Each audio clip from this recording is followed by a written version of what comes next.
सीधे के यही बीच के सन्मुख में सनकादिक जिन 4 भाग के 5 आए के बाद भगवान से मिले के कामना करते जय विजय से, लेकिन जय विजय जन है दिन रोक के रखते हैं। कैसे भगवान और कथा कैसे जमाना हम मिलना है भगवान से 3 बार आग्रह भी करी, लेकिन 3 बार जय विजय रोकते एक सिद्धि यही जय विजय मल्ला ये संकादिक जन है। दिन 7 देश जो भगवान से तुम्हारे बोल मिले वर रोकत हो एक सिद्धि जाओ तुम दोनों भाई एक जन्म नहीं पूरा 3 जन्म ले लेके राक्षस बनो। ये साफ जब हुई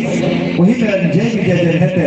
सिरोधार्य करते और भगवान श्री हरिनारायण जन रहते अंतर्यामी है, जानते सब कुछ आठा भी कर जय विजय मेरा। अब कैसे का हुए जय विजय